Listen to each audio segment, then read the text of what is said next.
बिस्मिल्लाहिर्रहमानिर्रहीम। अस्सलाम वालेकुम dear students, welcome to my channel. आज हम करेंगे MT 631 के नेक्स्ट मॉड्यूल्स को कवर। हमने फर्स्ट 5 टॉपिक्स अच्छे तरीके से कर लिए हैं।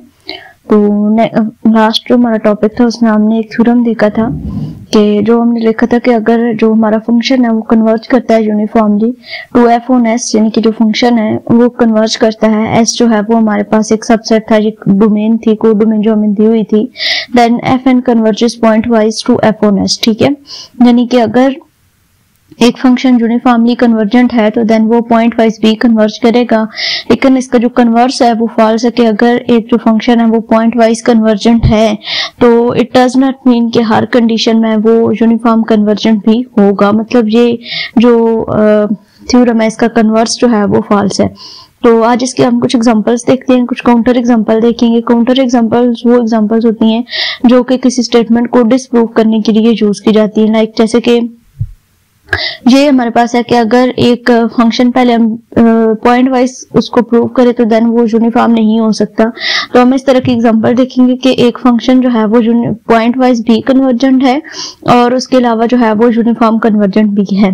ठीक है, तो यहाँ पे एक फंक्शन दिया गया था जो हमने अपने पिछले लेक्चर्स में एक फंक्शन देखा था n divided by n plus x वाला फंक्शन। उसी में जो है वो डिफरेंट वैल्यूज पुट करके जो हमारे पास डोमेन इसकी दी गई है वो -∞ टू ∞ तक हमें एक इंटरवल डिफाइन हुआ है, ओपन इंटरवल।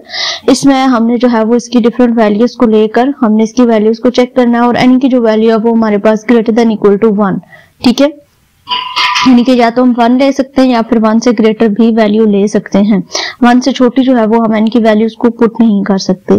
तो जैसे कि यहाँ पे जो है वो अगर 0x जो है वो लेस देन इक्वल टू हमारे पास -2/n हो तो जो फंक्शन है वो हमारे पास 0 आ जाता है। ठीक है, ये हमारे पास होती है पॉइंट वाइज कन्वर्जन, यानी कि जो फंक्शन दिया हुआ होता है ना उसी में डिफरेंट वैल्यूज को हम पुट करते हैं और बस एक जो है वो उसकी डेफिनेशन दे देते हैं। सही है, तो अब जो है वो ये जो सीक्वेंस है, जो फंक्शन है हमें दिया हुआ, ये पॉइंट वाइज कन्वर्जेंट है to f is equal to 0, यानी कि यहाँ पे जो है वो हमारे ये जो फंक्शंस हैं ये सेम आ रहे हैं। ठीक है, जैसे कि ये फर्स्ट फंक्शन है इसका भी आंसर हमारे पास 0 आता है, इसका भी 0 आता है। देन यहाँ पे हमारे पास आता है -n/2 प्लस nx आता है और यहाँ पे सिर्फ मतलब नेगेटिविटी का डिफरेंस आ रहा है, n/2 -nx हमारे पास आ जाता है। ठीक है, जस्ट हमने इनइक्वालिटीज को चेंज किया, नेगेटिव और पॉजिटिव दोनों के साथ हमारे पास सेम आंसर आ रहे हैं। अगर ऐसा होता है तो वो जो हमारा फंक्शन होता है वो पॉइंट वाइज कन्वर्जेंट होता है। तो कहता है कि ये यूनिफॉर्मली कन्वर्जेंट नहीं है। क्यों नहीं है यूनिफॉर्मली कन्वर्जेंट? क्योंकि अगर हम जो है वो x की जगह पे 1/x या -1/x पुट करते हैं तो आंसर जो है वो हमारे पास n आता है।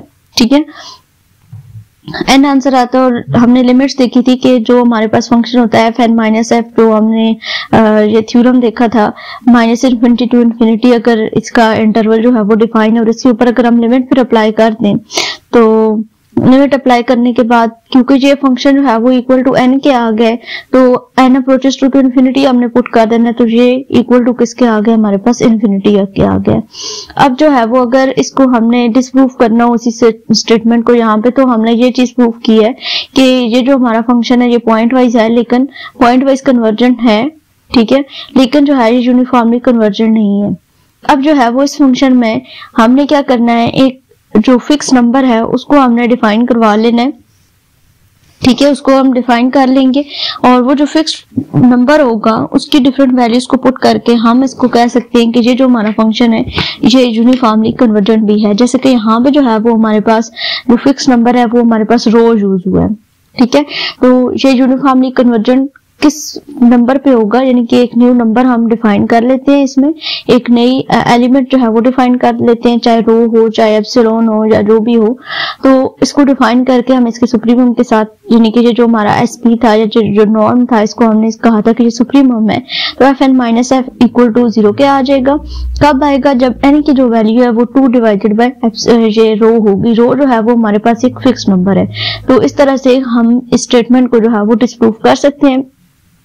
अब ये बहुत इंपॉर्टेंट क्वेश्चन है, इसका क्वेश्चन भी दिया है और साथ में इसका आंसर भी है कि how to show that the sequence of the function is not uniformly convergent, कि हम किस तरह से शो कर सकते हैं कि हमारा जो फंक्शन है वो यूनिफॉर्मली कन्वर्जेंट नहीं है। ठीक है, तो सबसे पहले इन तीनों लाइनों को आपने अच्छे तरीके से जो आपका आंसर है ना इसको आपने याद कर लेना है।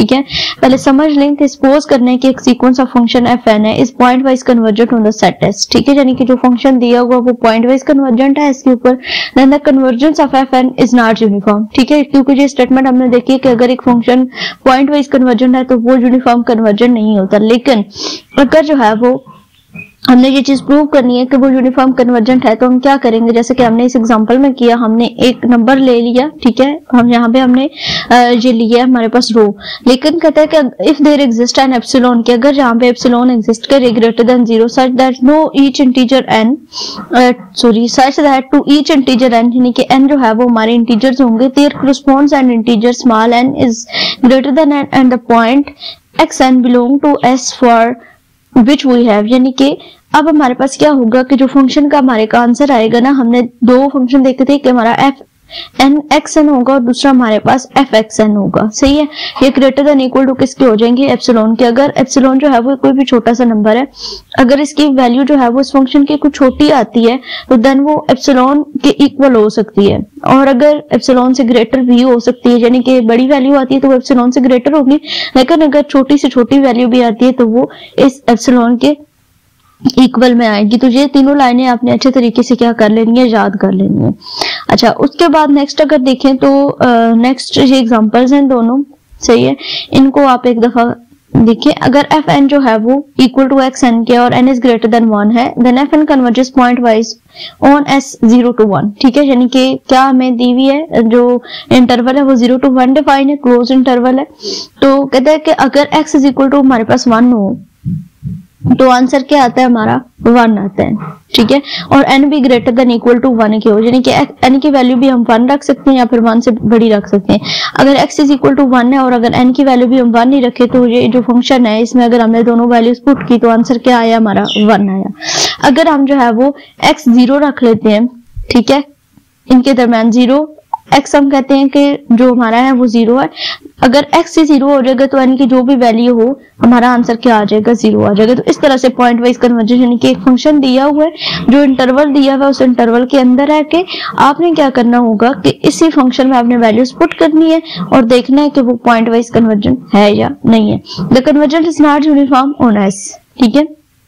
अब ये कन्वर्जन नहीं था, लेकिन हमने क्या किया, इसको कन्वर्जन प्रूफ किया है। कैसे, हमने एक नंबर जो है वो 0 और 1 जो इंटरवल दिया हुआ था ना उनके दरमियान हमने एक नंबर कह दिया कि ये एप्सिलॉन है, सही है।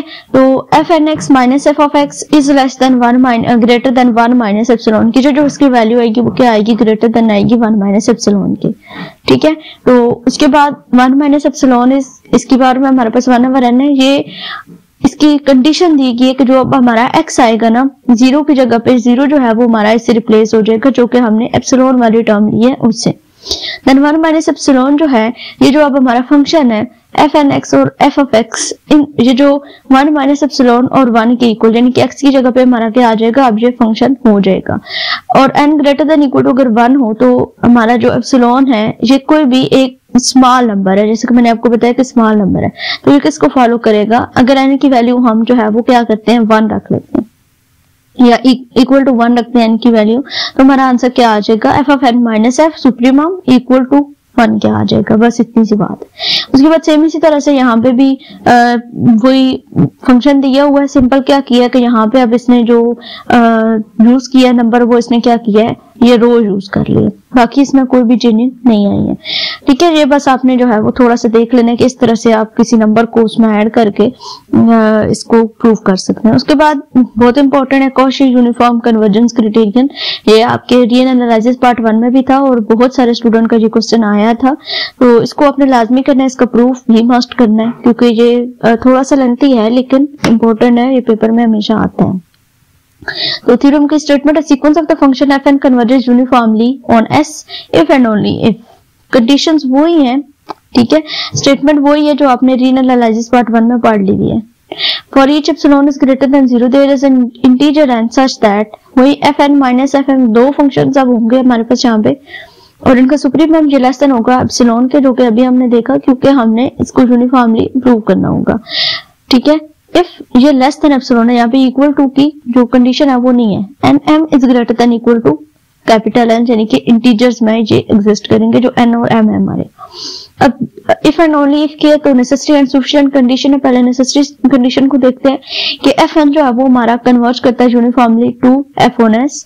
अगर जो एप्सिलॉन है वो ग्रेटर देन 0 हो तो यहाँ पे एक इंटीजर एग्जिस्ट करता है और हम कहेंगे कि जो हमारा एप्सिलॉन है उसको हम जो है वो 2 से डिवाइड कर देंगे, ठीक है, एप्सिलॉन ओवर 2 हो जाएगा।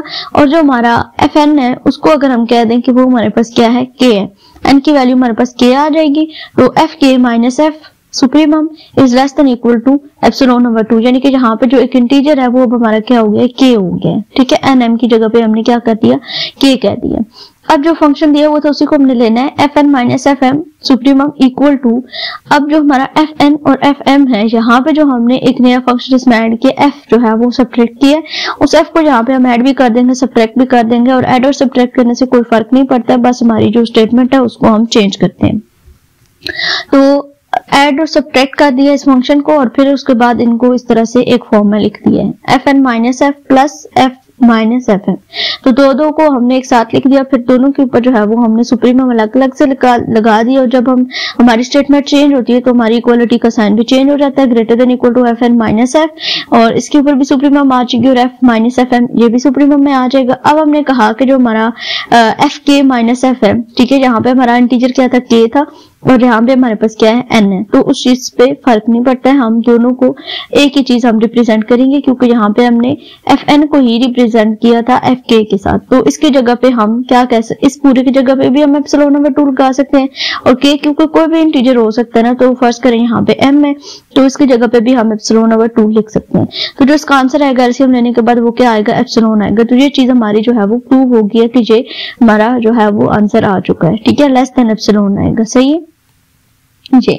उसके बाद अगर सफिशिएंट कंडीशन को देखा जाए तो fnx minus fmx is less than epsilon if and only if m and n is greater than equal to n, और for any fixed x in s। अब हमारा जो x होगा वो क्या होगा, फिक्स्ड होगा उस s के अंदर, ठीक है। अब जो है वो हमने क्या करना है, Cauchy convergence criteria for the sequence of the constant implies that fn converges for each x in s, यानी कि हर एक x के लिए जो हमारा s में दिया हुआ होगा उसके लिए कन्वर्ज करेगा जो हमारा फंक्शन होगा। fn converges pointwise to the limit function f1s, कि अगर वो कन्वर्ज करता है तो देन वो पॉइंट वाइज भी कन्वर्ज करेगा। तो पहले सबसे पहले यूनिफॉर्म कन्वर्जेंस को देखने के लिए हमने क्या किया, हमारा जो fxm था, fmx और fx था ना, अब हमारे पास मिसिंग क्या चीज थी, हमने किस चीज को किया है, अब हमारे पास जो है वो fn को हम ऐड और सब्ट्रैक्ट कर रहे हैं। fn हमारा ऐड और सब्ट्रैक्ट को हो जाएगा, फिर दो की हमारे पास अलग अलग से सुप्रीमम में इसको मोड्स में लिख लेंगे, और हमारा जो fm माइनस fn होगा वो सुप्रीमम में आ जाएगा, और fnx जो हमारा fx होगा उसको हम सेम एज इट इज जो है वो यहाँ पे लिख देंगे। अब हमने ये चीज पहले ही देख ली कि ये हमारा लेस देन एप्सिलॉन होता है, तो इसकी जगह पे हम क्या लगा देंगे, एप्सिलॉन लगा देंगे, और जब लिमिट इसके ऊपर अप्लाई करेंगे, limit N approaches to infinity fnx is equal to किसके हो जाएगा, f। जैसे कि हमने पीछे जो है वो देखा था, ये चीज हम ऑलरेडी प्रूव कर चुके हैं, ये देख चुके हैं कि अगर फंक्शन के ऊपर लिमिट अप्लाई कर दें तो वो f ऑफ x के इक्वल हो जाएगा। तो सिंपल वही चीज हमने दोबारा से यहाँ पे, आप ये भी कह सकते हैं कि यही चीज हमने दोबारा से लिखी है, fnx minus f of x is less than epsilon, यानी कि ये जो है f ऑफ x हो जाएगा आपका, सही है। तो उसके बाद n इज ग्रेटर देन, यानी कि small n greater than equal to integers हो जाएगा। तो ये जो इक्वेशन है ये अप्लाई करती है कि इसकी जगह पे भी हम एप्सिलॉन लिख देंगे, तो यहाँ पे हमारा आंसर क्या आ जाएगा, 2 एप्सिलॉन आ जाएगा। तो inequality hold for all x in s, यानी कि x के अंदर जितने भी s के अंदर जितने भी x है उन सब के लिए हमारी इक्वालिटी जो है वो होल्ड करती है, और एप्सिलॉन हमारा एक इंटीजर है, पॉजिटिव नंबर है। This implies that fn converges uniformly to f1s, और ये हमें यही चीज बताता है कि जो हमारा fn है वो क्या करता है, कन्वर्ज करता है यूनिफॉर्मली जो हमारा फंक्शन दिया हुआ था उसी के ऊपर। उसके बाद नेक्स्ट एग्जांपल है, g इज डिफरेंशिएटेबल ऑन s, यहाँ पे हमारे पास जो है वो इसकी लिमिट दी हुई है माइनस इंफिनिटी टू इंफिनिटी। उसके बाद यहाँ पे इसका हमने सिंपल डेरिवेटिव हम लेते हैं फंक्शन का, ठीक है, और लेट कर लेते हैं कि f नॉट जो है वो बाउंडेड है इस पे। वैसे ये इतनी इंपॉर्टेंट नहीं है, बेशक इसको जो है ना वो स्किप करते हैं, ये छोड़ दें इसको, ये बहुत मतलब करने वाली नहीं है, इसमें कुछ नहीं खास बात नहीं, यही आप इसका बस प्रूफ कर ले यूनिफॉर्म, ये जो कॉची कन्वर्जन सीक्वेंस है ना, इसका प्रूफ आपने जो है वो अच्छे तरीके से कर लेना। उसके बाद properties preserved by the uniform convergence continuity of the limit function at a point. ठीक है, ये थ्योरम बहुत इंपॉर्टेंट है, इसको आपने जो है वो लाजमी करना है थ्योरम को। F N converges uniformly to F on s for each f N is continuous at the point x naught in s and then so is f. यानी कि अगर एक फंक्शन है यूनिफॉर्मली कन्वर्ज करता है एफ ऑन एस के ऊपर, यानी कि एस, अब बार बार मैं इस चीज को रिपीट नहीं करूंगी, एस वही जो हमने फर्स्ट वाले लेक्चर्स में देखा कि जो हमने डोमेन जो हमें दी हुई होगी उसी चीज को जो है वो हमने लेके चलना है, और हर एक एफ एन के लिए कंटिन्यूस होगा एक्स नॉट के ऊपर इन एस, जो एस के अंदर जो हमारे फंक्शन होंगे ना उसके ऊपर, then f so is f. तो एफ भी सेम यही जो प्रॉपर्टीज है इनको सेटिस्फाई करेगा। Similar statement is for the continuity from the right and left. ये राइट एंड लेफ्ट जो है वो आपको याद होगा, कंटिन्यूटी का जो टॉपिक था हमारा रीएनालिसिस 1 में, उसमें हमने लेफ्ट साइडेड लिमिट और राइट साइडेड लिमिट्स के बारे में डिटेल से देखा था। ठीक है, ए और बी दो हमारी लिमिट्स होती थी, अगर हम लेफ्ट साइड से आते थे तो हमारी जो लिमिट्स थी वो ए होती थी और उसके ऊपर हम माइनस लिख देते थे, और राइट साइड वाली लिमिट्स हमारे पास बी होती थी तो उसके ऊपर हमारा जो आता था साइन वो हमारा पॉजिटिव का साइन आता था, तो उसको हम लेफ्ट और राइट लिमिट्स कहते थे। ठीक है, यहाँ पे जो है वो सेम इसी तरह का प्रूफ है जो कि अभी हमने कॉची कन्वर्जेंस क्राइटेरिया में देखा।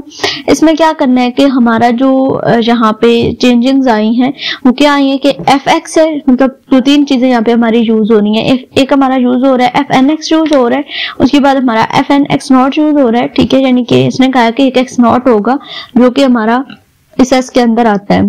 तो एक तो हमारे ये दोनों फंक्शन है एफ ऑफ एक्स और एफ ऑफ एक्स नॉट, ये आप देखें ये हमारा एफ ऑफ एक्स है और ये हमारा एफ ऑफ एक्स नॉट है। सही है, इनके दरमियान में अब क्या क्या चीज हमने ऐड और सब्ट्रैक्ट की है, एक हमने एफ एन एक्स को ऐड और सब्ट्रैक्ट किया और दूसरा हमने एफ एन एक्स नॉट को ऐड और सब्ट्रैक्ट किया, क्योंकि यही दोनों चीजें हमारे इस थ्योरम में यूज हो रही थी। उसके बाद हमने दो दो करके मतलब इनको एक फंक्शन की फॉर्म में बना दिए, जिस तरह हमारा गिवन फंक्शन था उस तरह से हमने इनको लिख दिया है। अब जो है वो ये जो फर्स्ट वाली टर्म है ये और ये सेकंड वाली टर्म ये दोनों चेंज होंगी। आप लास्ट वाली टर्म को सेम इसी तरह से रहने दें, एफ एन एक्स और minus F N x naught. ठीक है, या ये मिड वाली टर्म को ऐसी रहने दे इसमें, और ये लास्ट वाली जो टर्म है ना इसमें चेंजिंग्स करनी है। क्या चेंजिंग करनी है कि जो हमारा एफ ऑफ एक्स और एफ ऑफ एक्स नॉट है वो एफ से रिप्लेस हो जाएगा, और एफ ऑफ एन और एफ एन एक्स नॉट जो है ये एफ एन से रिप्लेस हो जाएगा। फिर उसके बाद उनको प्लस करेंगे तो ये वाली फॉर्म जो है वो इन दोनों की बन जाएगी। इन सुप्रीमम जो है फिर हम इसको इस तरह से लिख लेंगे। ठीक है, जी आप कॉपी पे लिख के कीजिएगा, आपको इस चीज की समझ आ जाएगी। उसके बाद फिर वही चीज एप्सिलॉन हमारा आ जाएगा, जो हमारा सुप्रीमम है उसको हम कह देंगे कि वो लेस देन एप्सिलॉन है, तो उसकी जगह पे हम जो है वो लेस देन एप्सिलॉन लगा देंगे। और अगर एफ एन जो है वो कंटिन्यूस एक्स नॉट के ऊपर, तो वहां पे एक जो है वो डेल्टा भी एग्जिस्ट करेगा ग्रेटर देन 0 सच दैट जो हमारा ये फंक्शन होगा ना सिंपल हम उसको कह देंगे कि ये इसके ग्रेटर देन भी है, यानी कि ये कंडीशन हम यहाँ पे बस लगा देंगे बस, और उसमें कुछ भी नहीं करना है। और यहाँ पे 3 नहीं, यहाँ पे आपका क्या आता है 2 एप्सिलॉन ही आता है, जो कि हमारा यहाँ पे ये इस फंक्शन में हमने किया था। बस ये चीज आपने करनी है। उसके बाद नेक्स्ट जो चीज है वो हमारे पास आ जाती है इंटीग्रेशन। तो इंटीग्रेशन में सबसे पहले आपको ये एक रिमार्क दिया हुआ है, f N converges uniformly to F on S.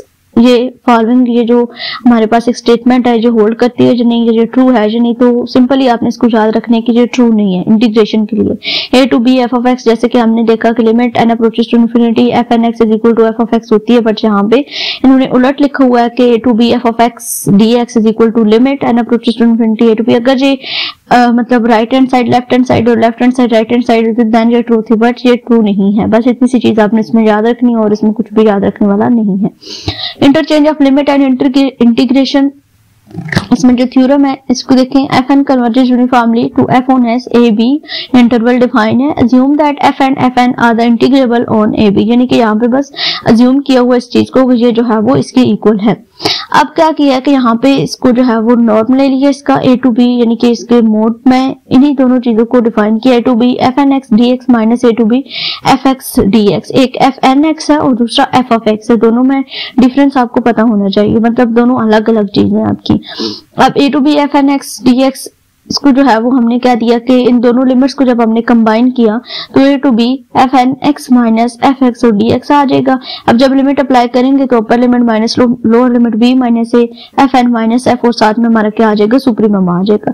अब जो है वो ये चीज याद रखनी है कि अगर एन अप्रोचेस टू इन्फिनिटी हो तो हमारा जो आंसर है वो 0 आ जाता है। तो ये कंक्लूजन को जो है वो फॉलो करता है। बस जो है वो इस चीज को आपने माइंड में रख लेना है। और उसके बाद इसमें वही दोबारा से थ्योरम यहाँ पे दिया हुआ है, इसमें कोई इस तरह से याद करने वाली चीज नहीं है। उसके बाद जहां पे जो थ्योरम है नेसेसिटी और सफिशिएंट कंडीशन है, इन दोनों पॉइंट्स को आपने रखना है याद, जो आपके एमसीक्यूज के लिए इंपॉर्टेंट है। If the convergence is uniform then f is integrable on A b, तो देन ये लिमिट एग्जिस्ट करती है। ठीक है, कि अगर कन्वर्जेंस जो है वो यूनिफॉर्म हो तो देन जो हमारी लिमिट्स है, जो ये इक्वेशन है या जो ये कंडीशन है, ये होल्ड करती हैं। अगर जो है वो if the sequence F n a to b is bounded and f is integrable, यानी कि बाउंडेड भी है और इंटीग्रेबल भी है, तो तब भी उस कंडीशन में भी ये जो आपकी स्टेटमेंट्स हैं ये होल्ड करती हैं। उसके बाद नेक्स्ट हम अगर आ जाए तो बेशक इसको आप स्किप कर दीजिए। यहाँ पे जो चीज है वो ये है कि आपने इस कंडीशंस को याद रखना है। जो आपके एमसीक्यूज में वो पूछ सकते हैं कि जो है वो x अगर रैशनल नंबर है या वन आंसर अगर limit N approaches to infinity हो, एफ एन एक्स हो equal to F of x हो तो इक्वल टू 1 कब आएगा, जब x आपका रैशनल नंबर होगा, और 0 आंसर कब आएगा, जब जो x है वो आपका इरेशनल नंबर होगा। ठीक है, तो ये छोटी छोटी चीजें हैं, इस तरह से आप जो है वो इसकी प्रिपरेशन करें अच्छे तरीके से, आपका जो है वो ये सॉल्व हो जाएगा। यहाँ पे ये सीक्वेंस दिया हुआ है, sequence F N is defined by, ये आपको एक सीक्वेंस दिया हुआ है, uniformly convergence to F is equal to 0 on R1 and R2, और R1 और R2 जो है वो 0 और 1 के दरमियान लाई करते हैं, और एवरी कम्पैक्ट सेट के ऊपर 0 और 1, यानी कि एक सेट पे उसी के अंदर से जो हम सेट लेते हैं उसको हम कम्पैक्ट सेट कहते हैं। और इसी तरह से अगर हम इसका जो है वो डेरिवेटिव लें तो वो कन्वर्ज नहीं करता 0 और 1 के ऊपर। ठीक है, ये आपने 0 और 1 बस इसमें पुट कर देना, या सिंपल बस इस चीज को आप याद रख लें। सही है। उसके बाद हमारे पास आता है कि under what condition we may have F dash is equal to limit N approaches to infinity F dash है। यहाँ पे थ्योरम है, सपोज दैट हमारे पास एक फंक्शन दिया हुआ है, is continuous on A B for all n greater than equal to 1 and f dash N converges uniformly on A B, यानी कि एक फंक्शन दिया हुआ कंटिन्यूस है इंटरवल के ऊपर ए बी के ऊपर, और अगर n greater than equal to 1 होता है तो f n कन्वर्ज करता है यूनिफॉर्मली ऑन ए बी के ऊपर। अब जो है वो हमने ये भी चीज सपोज करनी है कि f n x नॉट भी कन्वर्ज करता है किसी x नॉट के लिए इन ए बी के ऊपर। अगर f n कन्वर्ज करेगा तो f x नॉट भी, तो इसको हम इस तरह से प्रोसेस में जो है वो रिप्रेजेंट करती है। बाकी इसका प्रूफ में कोई इस तरह की खास चीज नहीं है, इसको छोड़ दें। उसके बाद हमारे पास चीज आ जाती है सीरीज ऑफ फंक्शन। मैंने आपको पिछले लेक्चर में भी बताया कि हमने वही चीजें जो है वो आपको देखने को मिलेगी, वही नाम है, जैसे कि कॉची कन्वर्जेंस क्राइटेरिया हमने पहले भी पढ़ा हुआ था, हम फिर देख रहे हैं। हमने कम्पैक्ट सेट, हमने बाउंडेड के बारे में काफी डिटेल से हमने देखा, कन्वर्जेंस के बारे में देखा, डाइवर्जेंस का कंसेप्ट अभी तक हमारा इसमें रिपीट नहीं हुआ है, लेकिन कन्वर्जेंस को हम साथ ही लेके चल रहे हैं। अब अगर सीरीज ऑफ फंक्शन की बात की जाए तो सेम जो है वो इसमें भी चीजें हैं सीरीज ऑफ फंक्शन में भी, कि एक सीरीज दी हुई है, ठीक है, is a sequence of the real value function defined on the set D of the real number, then जो हमारा सम है ये इनफाइनाइट सीरीज होगा। जाहिर बात है जब इन्फिनिटी की स्टेटमेंट आ जाती है तो उसका मतलब यही होता है कि जो आपका सेट है वो क्या है, आपका इनफाइनाइट है। सही है, यानी कि उसकी कोई लिमिट्स जो है वो नहीं है, वो चलता जा रहा है। और इसके अलावा हमने पार्शियल सम को पहले भी डिफाइन किया हुआ, हम फिर भी पार्शियल सम को डिफाइन करेंगे। पार्शियल सम जो है वो F N equal to sum of J equal to K to N terms तक हम पार्शियल सम को डिफाइन करेंगे। और कहते हैं कि अगर ये पॉइंट वाइज भी कन्वर्ज करता है तो उसके लिए भी इसी तरह से पॉइंट वाइज कन्वर्जेंस के लिए भी हमारा जो पार्शियल सम है वो एग्जिस्ट करता है। तो अगर ये एफ एन कन्वर्ज करती है तो देन जो हमारा एफ एन कन्वर्ज करेगा तो जो हमारी ये सीक्वेंस है जो हमने इन्फिनिटी तक रखी हुई है, जो जिसकी टर्म जो है वो इनफाइनाइट टर्म तक है, वो भी कन्वर्ज करेगा एफ के ऊपर। उसके बाद convergence of series of function, ये वही जो स्टेटमेंट है वही दोबारा से यहाँ पे दी हुई है, वही थ्योरम है, तो बस इसको जो है वो आपने याद रख लेना है। n is greater than equal to k हो तो एग्जांपल है, कहता है कि F J X equal to K, बस इसको जो है ना वो आपने याद रखना है कि define infinite series of the function. ये जो फंक्शन है ना ये इनफाइनाइट सीरीज किस पे डिफाइन करता है, जो उसकी डोमेन है वो क्या है, माइनस इन्फिनिटी टू इन्फिनिटी। ये आपके एमसीक्यूज के लिए इंपॉर्टेंट है। पॉइंट वाइज कन्वर्जेंस, सबसे पहले पार्शियल सम, हम ऑलरेडी इस चीज से फेमिलियर है। ये जो हमारा पार्शियल सम है ये हमारा इसके इक्वल होता है। ये भी हमने रीएनालाइसिस 1 में ये चीज हमने देखी थी। 1 + x + x² plus 2xn is equal to 1 - xn + 1 divided by 1 - x के इक्वल होता है। तो इसके ऊपर हमने जो है वो लिमिट अप्लाई की है, इसकी पॉइंट वाइज कन्वर्जेंस शो की है कि अगर x को हम नॉट इक्वल टू 1 रखें, किसी और एलिमेंट के इक्वल रखें, तो देन हमारे पास इसका ये आंसर आता है। और अगर x इक्वल टू 1 रख दें तो फिर हमारे पास जो बचता है वो n + 1 बचता है। उसके बाद कहता है कि fn जो है वो कन्वर्ज करता है पॉइंट वाइज इस फंक्शन के ऊपर। ठीक है जी, हमने पहले लेक्चर में देखा या दूसरे में कि ये जो हमारा फंक्शन है ये पॉइंट वाइज कन्वर्ज है और ये डाइवर्ज कब करता है, हमारे पास x mode is less than 1 हो। ठीक है, ये कन्वर्ज करेगा जब ये लेस देन 1 हो और डाइवर्ज करेगा जब ये ग्रेटर देन इक्वल टू 1 हो। इसी तरह से हम इसको अगर सम में की फॉर्म में लिखें तो यही चीज आ जाती है। और इन दोनों फंक्शंस का अगर हम डिफरेंस ले लें तो ये हमारे पास ये जो पार्शियल सम है ये इसकी इक्वल है, xn + 1 डिवाइडेड बाय 1 - x की इक्वल है। और अगर जो है वो कोई भी आर्बिट्रेरी नंबर जो है वो क्लोज टू 1 ले लें तो उसका जो आंसर है वो हमारे पास अब इक्वल टू इन्फिनिटी के आ जाता है। ठीक है, उसके बाद नेक्स्ट हमारे पास इसमें कोई इतनी खास चीज करने वाली नहीं है। यूनिफॉर्म कन्वर्जेंस है, does not converge uniformly on any interval -r to r, यानी कि यूनिफॉर्मली कन्वर्ज नहीं करता। और जो है इसमें इस तरह की कोई खास चीज नहीं है। देन अगर आगे हम आ जाए तो फंक्शनल सीरीज के लिए कॉची कन्वर्जेंस क्राइटेरिया है। इसके लिए जो दोनों थ्योरम्स है ना ये आपने जो है वो अच्छे से याद करने हैं। इनके छोटे छोटे से ये एक लाइन के प्रूफ है, बस इन्हीं चीजों को आपने जो है वो अच्छे से याद कर लेना है। उसके बाद नेक्स्ट अगर हम देखें तो ये हमारे पास एग्जांपल है। ठीक है, इंपॉर्टेंट है, कॉची कन्वर्जेंस क्राइटेरिया की एग्जांपल है। इसमें पार्शियल सम जो है वो हमने अप्लाई किया है, जो हमारा इसके इक्वल होता है। और इसी में जो है वो हमने fm - fx equal to this है हमारे पास। एक दफा हमने n टर्म्स के लिए और एक दफा हमने m टर्म्स के लिए लिख दी है। ठीक है, यहाँ पे पहले m है ना तो इसको आप फर्स्ट पे लिख लें और बाद में n है तो इसको सेकंड पे लिख लें। तो तब आपकी ये जो है ना ये जो आपकी फॉर्म है ये बन जाएगी x⁻n + 1, इनका एलसीएम लिया 1 - x 1 कैंसिल हो जाएंगे तो xm + 1 - xn + 1 आ जाएगा।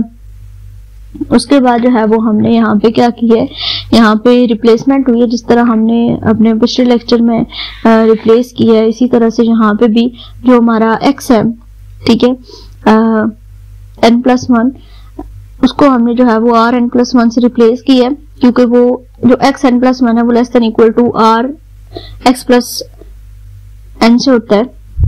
ठीक है, तो इसका जो है वो हमारे पास इस तरह से क्राइटेरिया बनता है। तो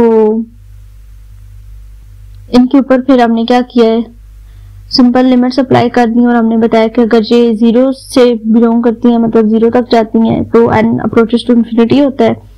और फिर सिंपल वही हमारा जो एप्सिलॉन है वो जहाँ पे हमारा इसमें इंक्लूड हो जाएगा। और फिर कॉची कन्वर्जेंस क्राइटेरिया के थ्रू ही हमने ये चीज प्रूव किया है कि ये कन्वर्ज करती है -r to r के ऊपर। ठीक है, उसके बाद next dominated series of real number for the series of function. इसको बस आपने जो है वो एक दफा से देख लेना है, इसमें कोई इतना खास नहीं है, बस इसको अपने एक दफा रीड आउट कर लेना है। तो ये था हमारा आज का लेक्चर। 20 टॉपिक्स हमने कवर किए हैं। आई होप सो कि आपको समझ आ गई होगी। ये मतलब काफी ज्यादा डिटेल से तो मैं नहीं समझा पा रही हूँ, क्योंकि ये ऐसी चीजें कि हर चीज को लिख के डिफाइन करना पड़ता है। तो जितनी भी समझ चाहिए आप लोगों को उसको अच्छे तरीके से देखते, जितने भी थ्योरम्स हैं उनको अच्छे से जो है वो याद करें, थ्योरम्स को जितना हो सकता है लिख के प्रैक्टिस करें। इंशाल्लाह मिलेंगे अपने अगले लेक्चर में, तब तक के लिए अल्लाह हाफिज।